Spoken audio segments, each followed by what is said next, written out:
Nagbabalik na naman ang inyong tagapaglingkod ng mga balita at pawang katotohanan lamang. Naging mainit nga na usapin sa mundo ng social media. Isiniwalat ng isang matapang na hiniral ang matagal nang itinatagong katiwalian ni Kuting sa loob ng palasyo. Ayon sa ulat, milyong-milyong pondo ang nawala dahil sa mga kabalbalan na transaksyon ni Kuting. Lumabas sa investigasyon na ginamit niya ang kanyang posisyon upang pakinabangan ang kaban ng bayan. Nabulabog ang buong sambayanan sa mga revelasyong ito, maging ang ilang opisyal sa gobyerno ay nabigla sa pagbubunyag ng hiniral. Hindi na napigilan ng mga mamamayan ang kanilang galit at pagkadismaya. Mabilis na kumalat sa social media ang balitang kasabay ng panawagang managot si Kuting. Pinagkaisahan ng iba't ibang grupo na maglunsog ng malawakang kilos protesta sa mga lansangan. Libo-libo ang sumama upang ipahayag ang kanilang hinain. Sigaw ng taong bayan, katarungan para sa bayan. Patalsikin si Kuting. Habang lumalawak ang protesta, unti-unti ring nawawalan ng kakampi si Kuting sa pamahalaan. Tumindig ang mga dating kaalyado ng palasyo upang suportahan ang panawagan pagbabago. Naglabas ng arrest warrant ang korte matapos makakuha ng sapat na ebidensya.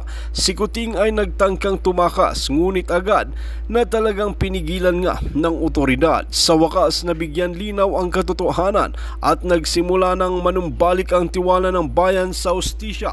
Kaya naman mas lalong kinakabahan ang kampo ni Kuting ng Norte na ito na hindi na siya makakawala at makakalusot sa kasong ito. Well mga kaibigan, para nga sa karagdagang impormasyon, panoorin nga natin ang buong video. At kung bago ka lamang sa aking channel, huwag kalimutan i-click ang subscribe button at notification bell para lagi kang updated sa ating mga bagong video. At para sa solid viewers natin dyan, maraming salamat sa walang sawang pagsuporta. Summary nga ng bank account, and merong pera na supposedly, allegedly, na yun yung laman na under sa ngalan. And talagang likely, kasi kung titignan mo, meron kang proof. Kung may proof sana dinimanda nyo na lang, kinasuhan nyo. Hindi yung dun sa Congress. Kaya gagawin Congress natin. Isa pa, yung yung kay Zulaika, Attorney Lopez, no? Laika siguro yun, Attorney Laika Lopez, no? Zulaika, Laika siguro yung nickname nun. Hot na hot siya ngayon, no? Hindi yung hot na hot. Mali. She's hot sa news, no? Magaling yun. So palpal yung Congress. Pero nakakainis, bakit nila kinontem? Nakakainit ng ulo. Parang pagka pinapanood mo, nag-explain naman yung tao, bakit i-contempt? Tapos itong si Castro pa, na convicted nga si Castro. Kidnapper. Paano yun? Dahil ako. Kaya nga, Madam President, sa amin, okay lang kami na isang salita mo lang, umikot ang gulong. Sa amin, gusto namin sara yung Congress. Sa amin. Incidentally, di ba nagsabi ko, dun sa mga vlog ni Commander Bukay, nagsasabi ko, kunyari si Commander Bukay, kailan kayo lalabas, kaya I have to remind always, di na tayo sasali sa rally. Hindi na. Ayoko na sumali ang FGF sa rally. Kasi mayroon kasama yung mga ibang kasama dyan na kala mo okay, pero actually pahamak No? Mahirap sumali ng ganun. Wag na lang. No? Kung gusto ninyo, tumayo kayo doon. Kung saan kayo nyo gustong tumayo, mag-EDSA kayo.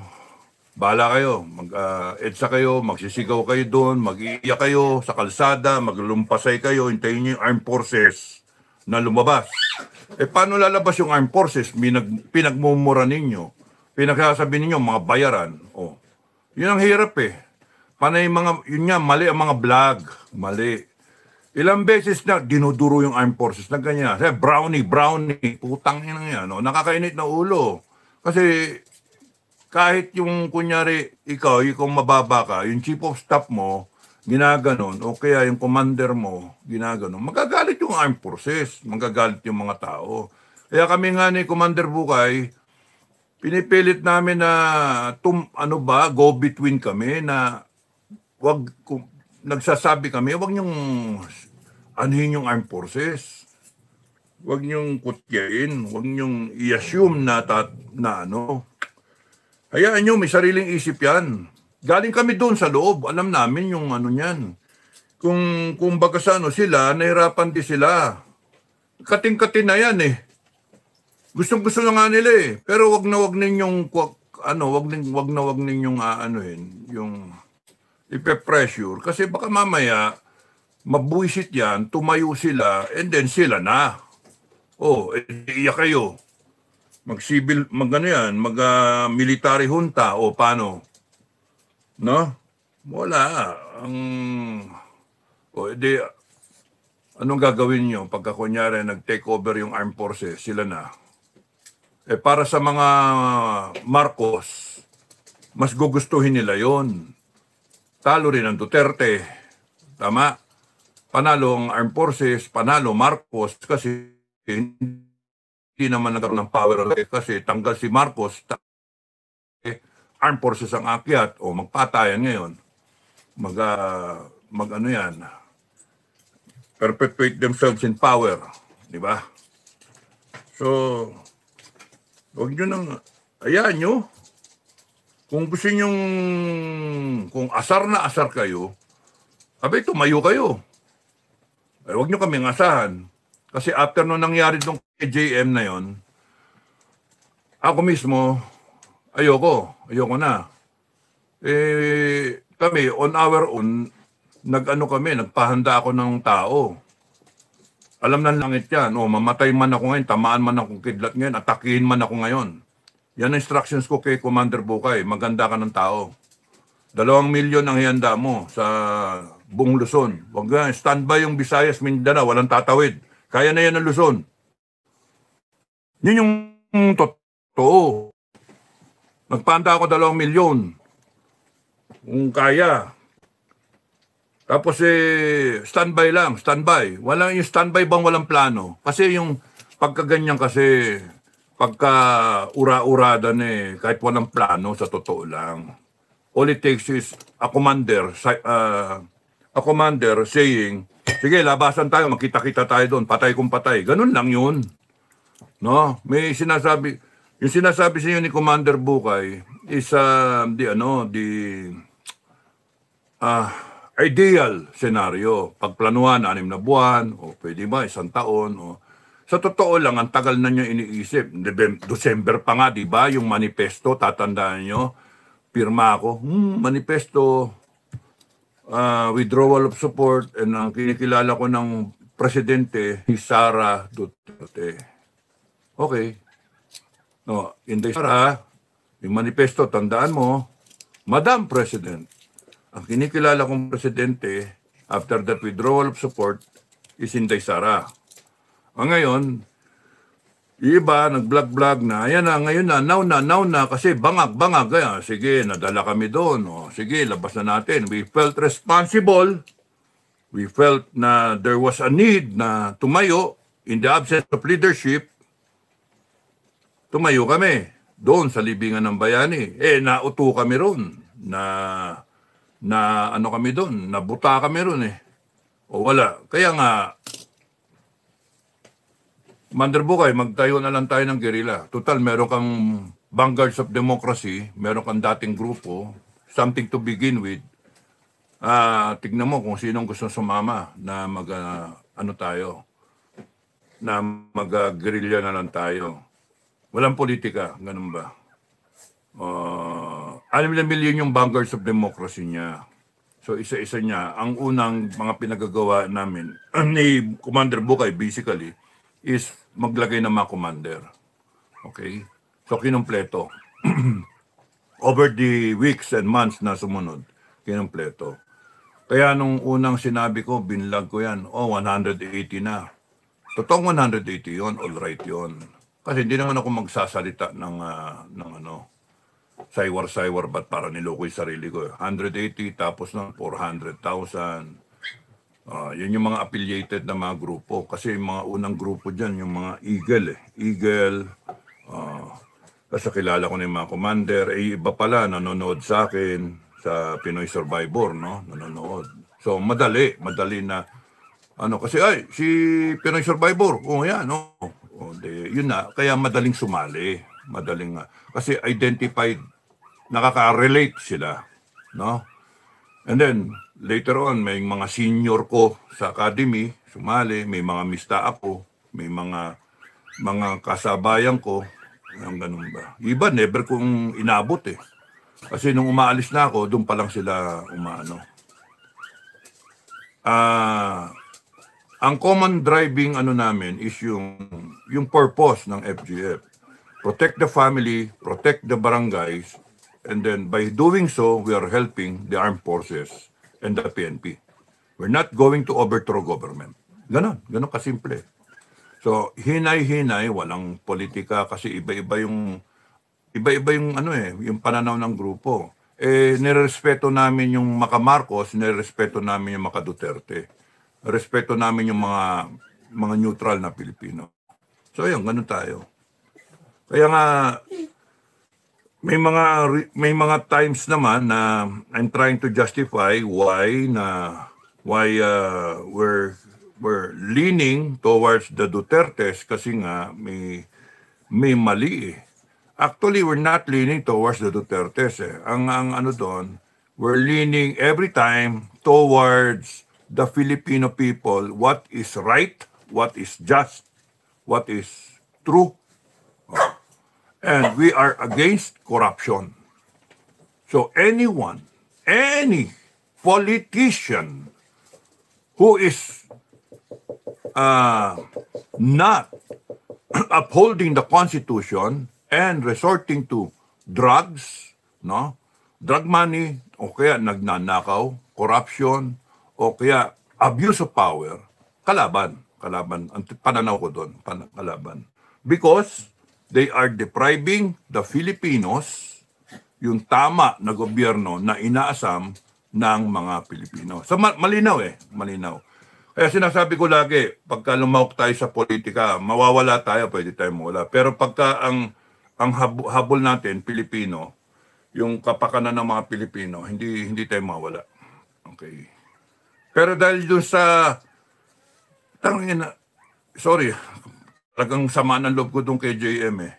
Talagang masama loob ko. Kasi, ang instructions ko nga kay Commander Bukay, na walang coordination kahit kanino, mag-prepare tayo ng tropa, ng tao. So, the way I'm thinking is, 2 million na katao na FGF, standby mo kung papayag yung mga tropa. Ang problema, yung movement, yung logistics, wala tayong pera eh. So, nung nagkausap sila, merong sige, suportahan, etc. Tapos sabi ko, gilid-gilid lang. Tapos standby lang for the group to show themselves. Laitin nga kami, sige, 5 lang kami, yun na lang ang akin. Sige, sabihin nyo, 5, kukontinue kami. Questionably, milyon-milyon, nasaan na yun? Sige, putang inang yan. Okay lang yan, di na kami sasama. Yun yung Kaya huwag kayong hihingi ng tulong sa amin. Gago. Mga stupidong style yan kasi mga stupido imbis na kayo dumami ang nyo paaway tangina tarantado mali JM, mali ka doon, mali ka ron kasi imbis na dumami yung tao puta style nyo pa yung grupo namin lalaitin nyo pa at saka wala kang karapatan na i-command yung grupo namin, wala, di ka nga member ng grupo So, bahala kayo. Wala nang pag-usapan. Wala na. Bahala kayo sa buhay nyo. Kayo, sige, mag-rally kayo hanggang gusto nyo. Hindi kami sasama sa inyo. Kahit nga kayo pukpukin ng PNP. Huwag kayo mag-alala sa amin. Kahit pukpukin yung mga yan, hindi kami sasali. Putragis kayo mga... mayabang bakit kami Bakit namin sasapalarin yung tropa namin kung ganyan kayabang yung mga kakampihan namin? Diyos mio. Kaya pukpukin nyo. Kung gusto nyo, wala kayong pakialam. Mira yung ganyan. Hasta pa ng sisiraan pa kami, pera-pera kami. Anong ba yan? Kaya nga so ang pinaka-desisyon na hindi ko man lang tinanong sa mga kasamahan, mga commander, no? Pasensya na kayo, nagdesisyon ako on my own. Yun ang desisyon ko eh. Kung gusto niyo palitan niyo ako. Kasi ayoko ng ganon. Ayoko ng ganon na, putang, ilang kudita yung dinaanan natin. Ang galing ng putang, may blood compact pa, meron pa. Sama ko dyan, inuman pa. Sige, galing ka tayo sa gobyerno, etc. Pagdating ng aktual, wala eh. Nang tokwa yun. Ikaw, isasapalaro mo yung buhay mo. Kaya nga, wag na lang. Yun yung pinaka-the best doon. Wag nyo kaming asahan. Wala tayong responsibilidad, di ba? Wala. Kahit magkasakitan, wala kayong asahan sa amin, ha? Wag kaming asahan ninyo. No? Yung grupo na yan, wala kayong asahan sa amin. Ang lang namin doon hindi to payabangan Puta. You should show, yung humility na kung meron konting hindi nagkaintindihan kayo, nung isa namin na kasama, himayin kung bakit nangyari yun, yung nangyari. Kung ang gusto niyo noon, ano ba? Mag-people power na ba? May basbas ba yan ni Duterte? May basbas ba yan ni Duterte na kinakailan nandun lahat ng tao? Kasi kung kayo lang ang nag-iisip na magpuntahan dyan yung mga tao na wala namang dun, coordination, sigurado kayo may coordination doon sa itaas. Mahirap yun Sasapalaran nyo yung mga taong bayan, tapos palalabasin nyo kami pa yung nanggagamit ng tao. Ano ba yan? Ba't namin ginagamit yung tao? Hindi naman namin ginagamit yung tao Pinoprotektahan namin yung mga tao namin. Tapos, gusto namin protektahan yung mga tao just in case pokpokin sila o upakan sila. Kaya nga pinag-iisipan ko Iko-commit ko ba yung tao na armado na lalabas o tao pa lang lalabas? Paano kung nagkapukpukan? O di uuwi. Tapos tsaka kukuha ng armas? Kasi kung nagpukpukan, wala nang respeto sa taong bayan. Parang ginawa doon sa KOJC. Pinanood natin lahat ng KOJC. So bakit hindi kami matututo doon? Kita mong nagkagano na nga sa susunod, ganyan ulit, magpukpukan, tirgas, etc. Hindi, ako papayag. Magpadala ka ng 2,000 dyan o 5,000, magpadala ako 100,000. Kahit nga 50 mil ang padala ni dyan Magpadala ako 1,000,000. Pa-standby ako 1,000,000. At kung gagamitan nila ng dahas, ang taong bayan, gagamit din kami ng dahas. Because we know our rights to protect life, liberty, property. And you're boarding on our liberty and our lives. Kaya we have the right to use force, excessive force. Mga sundalo kami dati. Sino tatakutin? Kami? Nang tokwa yan. Kayo, handa ba kayo? Handa kayo? Hindi panay ganun lang. Yan nga, para mais yung situation, para wala kaming hindi na lang kami sasali. Hindi na lang. Ngayon, para sumali FJ, palitan ako. I will reserve the right we reserve the right na to decide as a group kung kulang ba tayo sa pansin para magpapansin? Hindi. Panay mga tapos na tayo Kumbaga gurang na tayo.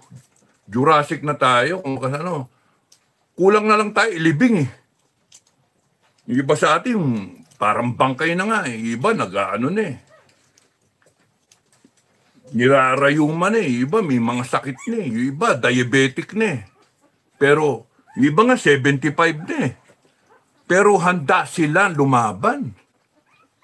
Yun lagi sinasabi sa akin eh. Na kahit patay na kung patay, makita lang natin maganda ang Pilipinas. Sipin mo, ganyan yung tao namin, tas lalaitin nyo, pera-pera. Putangin na nyo. Tangina ninyo. Tas sasabihin nyo, nasaan yung milyon-milyon nyo? Tangina nyo. Putangin na nyo talaga. Kaya kakabuisit kayo. Tumayo kayo mag-isa dyan. Sige, mag-rally kayo hanggang gusto nyo. Iiyak kayo sa kalsada. Lumabang kayo dyan sa magtitirga sa inyo. Panonoori. Papalakpak pa ako eh. Nakakagago kayo ah. Kasi kayo, wala eh. Bara-bara kasi kayo mag-isip eh. Putang inang yan. Sorry ah. Init lang. Lagi ko pagka naisip ko yan, umiinit ang ulo ko. Kasi mga walang kwentang ano eh. Mga walang kwentang style. Style bulok eh. Tanginang yan. Bakit kami sisisihin nyo? Eh yung inyo. Oh, kami alam namin may tropa kami. Eh bakit yung inyo? Oh, alam namin meron kaming tao. Puti, bakit sisisihin nyo wala yung mga tao na wala dun sa Congress? Malay nyo ba? Pero yung magbablog about FGF, no? Puti. Eh bakit kayo? Ang dami nyo eh. Ang daming ang DDS eh. Bakit? Nasaan na? Ang daming vlogger na DDS, nasaan na? O bakit? Ano yan? Tapos kami sisihin. Kaya nga ano, offense yan talaga. Offense sa amin. We take offense. Pagka ganyan ng ganyan, how the hell do you expect na dumami yung tao? O yan, griping kayo ngayon. O yan, kinontempt si Laika, Attorney Zulaika Lopez. Oh, ang sarap sanang tapusin na nito eh. Eh wala eh. Oh, paano? Anong gagawin? Kanina nagbigay ako instructions kay Commander Bukay. Eh tulog na siguro, hindi pa sumasagot. Nagbigay ako instructions. Pag-uusapan namin on our own na kami na. Kasi nakakayamot na rin eh. Figaro, down. Huwag matigas sa ulo. Down. Figaro. Down. Umaba ka. Oh. Ikaw mahirap kasi yung ganyan, paulit-ulit na rally, and then what? Hindi nyo ba naisip? Yun, one important aspect in warfare is conservation of forces. No? Eh, anong klase ito? Panay kasi kayo mga civilian eh. Conservation of forces. You do not go rally every week, every month. Hanggang sa mapatig na yung tao. Hanggang sa wala nang pakialam yung ibang tao. Nagsawa eh. Kaya mas maganda yung one time, big time. Kaya nga, FGF, walang sasali sa akin. Kung gusto nyo sumali, rally, FGF, sumali kayo, gusto nyo. Di ko kayo pipigilan. Pero yung grupo natin, as a group, kung gusto natin, one big time na lang. Sabi ko nga wakasan na comics eh. Intapusan ba? Matira matibay, malaman kung sino yung totoo, kung sino yung matapang, tapusin na, kasi ang alam mo, ikaw yun nasa tama. Bakit? Eh, alam mo namang mali yung nakawan eh. Mali naman yung abuso. O bakit kakampi yung armed forces doon? Hindi. Ang inintay lang ng armed forces, ang daming tao eh. Eh bakit walang ilang beses na yan, EDSA na yan, EDSA shrine, walang tao. You know the effect? Hindi kayo nag-iisip. Pagka may lumabas, una, 5,000, 1,000, tapos sumunod, 800, and then 500. What are you creating? You're creating that mindset among people. Wala eh. Pakunti ng pakunti. Ibig sabihin, panalo yung administration. pakonti ng pakonti na yung supporter ni Duterte. And you're not helping. You're contributing to the problem. Because you're not thinking. Conservation of forces, ganun kasimple. You wait for the right time, you do not sacrifice the people, pupunta doon yung tao, yung iba doon, sarili nila, gastos, sarili nilang time, effort, pera.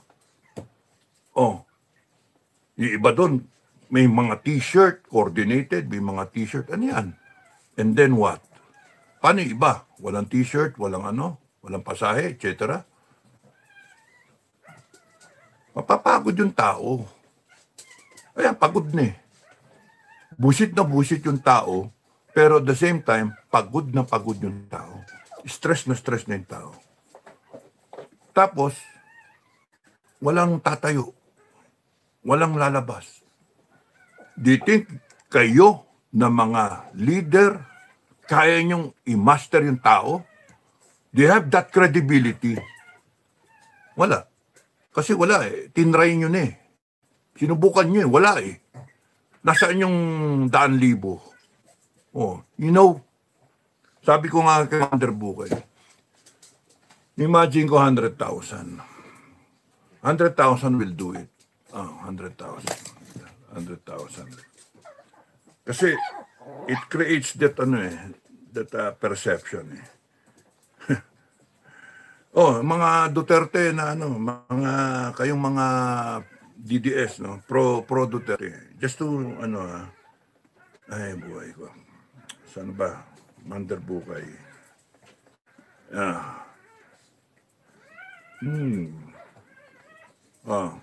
Sinearch ko sa Google. Bukan nyo rin, search nyo sa Google. Ayan, sabi ko. I search Google, 100,000 crowd. Ayan, I search in Google, 100,000 people rally. Ayan, because I want to have an idea. 100,000. 100,000. Kaya ba yan ng Duterte supporters? 100,000. Kaya ba yan ng FGF? 100,000. Gano'ng karami 100,000? Estimate. Picture na lang. Ayan, 100,000. Yeah. Ay, nako. Labo ang kuha nito, pero just to give you an idea, 100,000. 100,000. Belarus.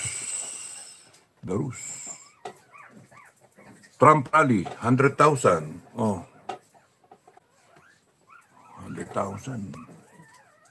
100,000. Sa Asia to, Berlin. Berlin yata ito. Berlin. Sipin mo 100,000. Tapos ini-imagine ko 100,000. Lagay mo, saksak mo sa Congress. Puta, natatakot siguro itong mga Congress na to Takot nyo siguro. Ito, 100,000 sa stadium. Tingnan nyo. Di ba? 100,000. Hong Kong yata ito. Somewhere in Asia. So, buti pa si Google, nakakaintindi 100,000 saksak mo yung ganyang karami, hindi na milyon 100,000, that's the critical mass. That will, kung nag-isip kayo, that's the critical mass that will entice people to come out. Now, kung kayo, kaya nyo, ito, unit team. Unit team. Unit team, 100,000 na rally. Yan, unit team. Hindi mo mahulugan ng karayom, di ba? Unit team. Ilan yung kay Inday? 32 million. Ilan yung nabudol ni BBM doon sa 31 million? May 100,000 siguro doon na sinabing nabudol na sila. Ilan yung ngayon, ang sentimiento, galit na galit sa Senado, o kaya galit na galit sa Congress, o kaya galit na galit doon sa mga nangyayari, naninakaw, etc. etc. Ilan? So why don't you blog about it? Why don't you plan about it na one time, big time, lumabas kayo, 100,000 na katao, 100,000 na katao. Just to show, tang ina nyo, galit na kami talaga, ina nyo. At kung dumating yung PNP dyan, okay, tumayo kayo, trabaho nyo yan, PNP. 100,000, maglagay kayo dyan 20,000. Huwag nyong gagalitin yung 100,000, 20,000 kayong PNP, kunyari doon sa zona, 20,000, 22,000 kayo na gumastos ng magkano pagkain, 20 million sa pagkain. 22,000. Huwag ninyong gagalitin yung 100,000. Bakit? May susunod na milyon. Wala nag-iisip Kakainis. Panay kayo Panay kayo dada. Panay kayo ewan. Bagay, iba sasabihin niya, panay dada ako. At least ako nag-iisip. May picture ako pinakikita. Yan, ganyan, 100,000. Ini-imagine ko sarili ko. Pero iba, hindi ko pwede i-text kay Commander Bukay kasi baka naman